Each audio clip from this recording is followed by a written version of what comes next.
Good evening. The headlines tonight, the 6th of June, 1944. The liberation of Europe has begun. At dawn today, the greatest invasion force ever assembled started landing on the north coast of France. By sea and by air, huge numbers of British, American and Canadian troops were put ashore in Normandy. Tonight, Allied forces are several miles inland and there is fighting on the outskirts of Caen. Mr. Churchill told the Commons this evening that all is going well.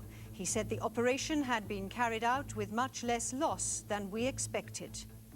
And in a broadcast tonight from Buckingham Palace, the King has called the nation to prayer.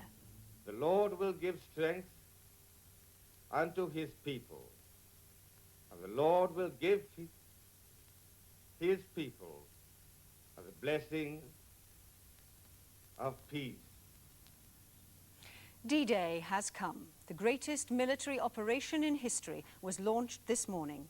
4 years after the retreat from Dunkirk, our forces have returned to the beaches of France to rid Europe of tyranny. British, American and Canadian troops, backed by 4,000 aircraft, have landed along the coast of Normandy. The assault had apparently been delayed 24 hours because of bad weather.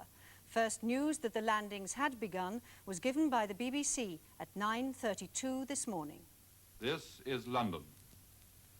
London calling in the home, overseas and European services of the BBC and through United Nations Radio Mediterranean. And this is John Snagg speaking. Supreme Headquarters, Allied Expeditionary Force, have just issued Communique number 1. Under the command of General Eisenhower, Allied naval forces, supported by strong air forces, began landing Allied armies this morning on the northern coast of France. It's now known that the timing of the invasion was agreed more than 6 months ago. The operation began last night with bombing raids. They were accompanied by airborne landings. A few hours later, thousands of troops were put ashore on the beaches of Normandy. Tonight, Allied forces have reached the outskirts of Caen, but little is so far known about the progress of the American landing forces. The Prime Minister, Mr. Churchill, has made 2 statements to the House of Commons. At midday, he said there were hopes that tactical surprise had been attained. At 9 o'clock tonight, he said, "This operation is proceeding in a thoroughly satisfactory manner." The House cheered.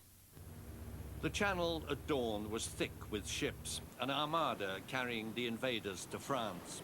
4,000 vessels with a host of smaller craft to attend them. Nelson would have approved. It was Dunkirk in reverse, a naval assemblage without precedent. A relentless bombardment of German shore defences prepared the way for the landings, a nightmare of Allied naval guns volleying and thundering. Shelling that continued through the day. Time to go. After a quick breakfast, it was over the side and into a landing craft for thousands upon thousands of men. Each British soldier kitted out like a pack horse with ammunition and supplies. For these men, the trail had already been blazed. Sappers and special units had been ashore for hours clearing mines and booby traps, usually under fire. Flotillas of landing craft shuttled to and fro from the transports, putting men ashore.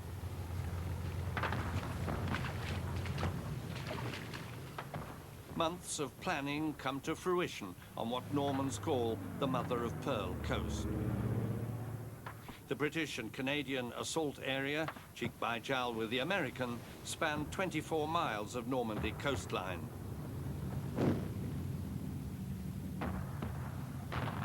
Almost 25,000 soldiers were landed today in one British sector alone. That is a measure of the size of this invasion. German shore defences went up in smoke as they were overwhelmed. The famed Atlantic Wall was not, after all, impenetrable. Tonight, the build-up continued. Not only men, of course, but tanks by the 100, vehicles by the 1,000, and mountains of stores. The fighting by evening was mostly inland, with Caen and Bayeux clearly the main strategic targets. As the din of battle faded on the beaches, it was a moment for reflection by the Allied naval chief, Admiral Ramsay. We have broken the crust and caught the enemy napping. It seemed a fair conclusion.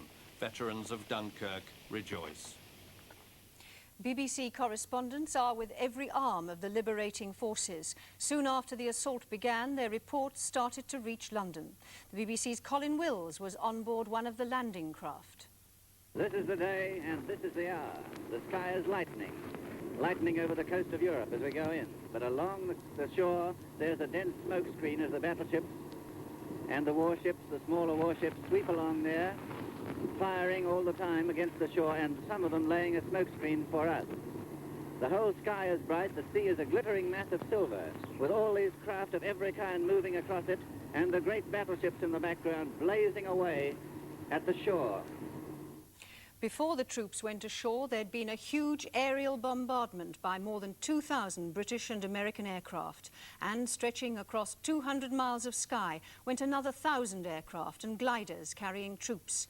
Mr. Churchill said the airborne landings were on a far larger scale than anything that has ever been seen. We have two reports. As the invasion fleet set sail, Supreme Allied Commander General Eisenhower told his troops, "Don't worry about the planes overhead, they'll be ours." And they were. Wave after wave of aircraft wearing their new D-Day zebra stripes could be seen passing over the fleet. They provided the most gigantic air umbrella ever seen. Between midnight and 8 a.m., more than 31,000 British, American and other Allied airmen were over France. They remained virtually unopposed by the German Luftwaffe. During the day, 1,300 heavy bombers from the US 8th and 9th Air Forces and hundreds more medium and fighter bombers delivered their deadly loads in support of the landings. They'd been preceded by the British Bomber Command's heavies, unloading more than 5,000 tons of bombs, the biggest single night raid of the war to date. The Allies' flying artillery, RAF Typhoons and American Thunderbolt ground attack fighters, were out in swarms, marauding and strafing their way deep into France, blitzing German troop trains, smashing depots and disrupting communications. Many Luftwaffe planes were caught on the ground and destroyed.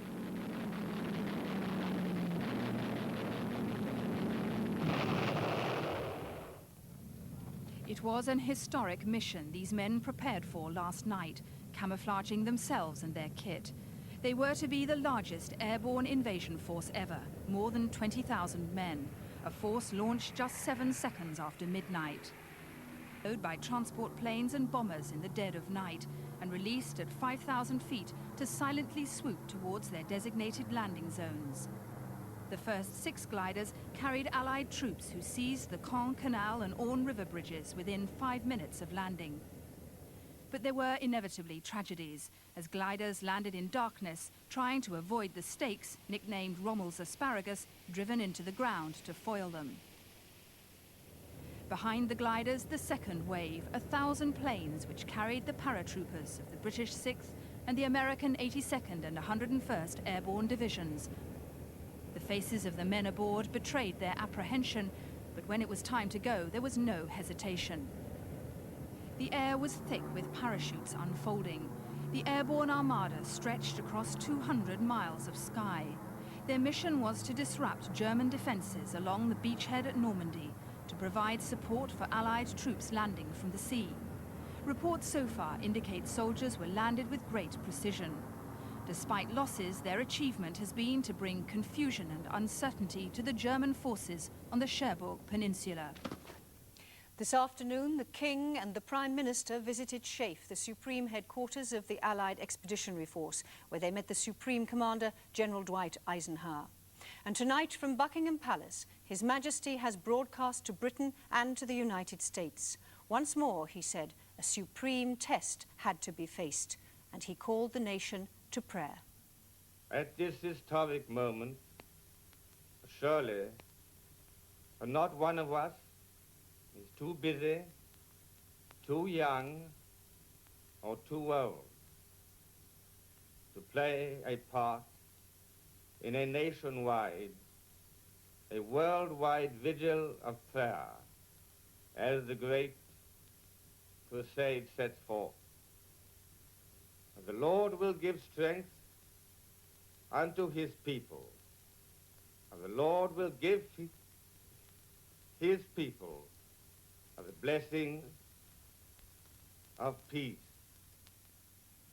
News of the invasion was first picked up on German radio at 6 o'clock this morning.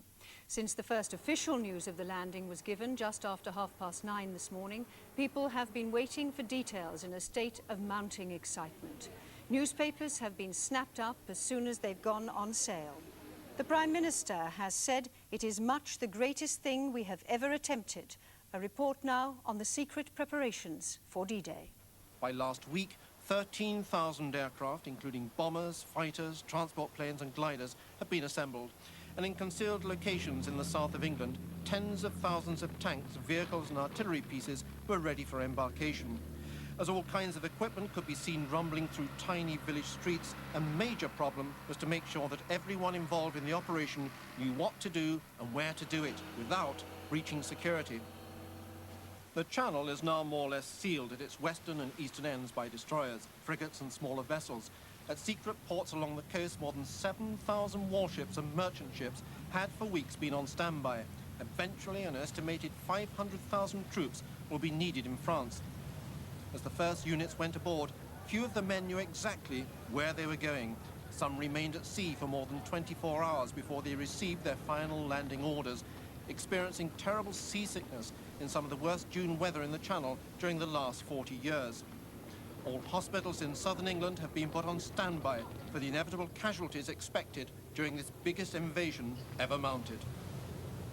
In Berlin, the Germans have referred to what they call the long-expected Allied attack. Hitler's generals are predicting that the invasion will be a fiasco.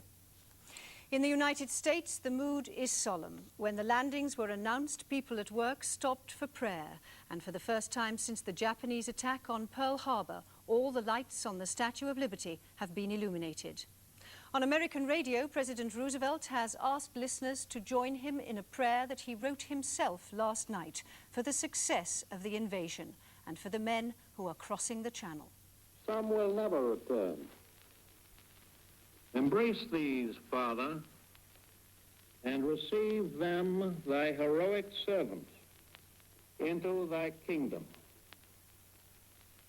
And for us at home, fathers, mothers, children, wives, sisters, and brothers of brave men overseas, whose thoughts and prayers are ever with them, help us, Almighty God, to rededicate ourselves in renewed faith in Thee in this hour of great sacrifice.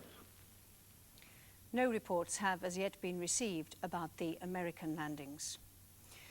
The weather tonight in the Channel is unsettled. There is a strong northwesterly wind, heavy cloud and rain with little sign of moderation. So tonight, British forces joined by American and Canadian troops are back in France. In his broadcast this morning, the Supreme Allied Commander, General Dwight Eisenhower, said the landings were but the opening phase of the campaign. Great battles, he said, lay ahead. And last night, before the Armada set sail, General Montgomery told his men, "To us is given the honor of striking a blow for freedom, which will live in history." And that was the news tonight, the 6th of June, 1944, D-Day. From the BBC in London, good night.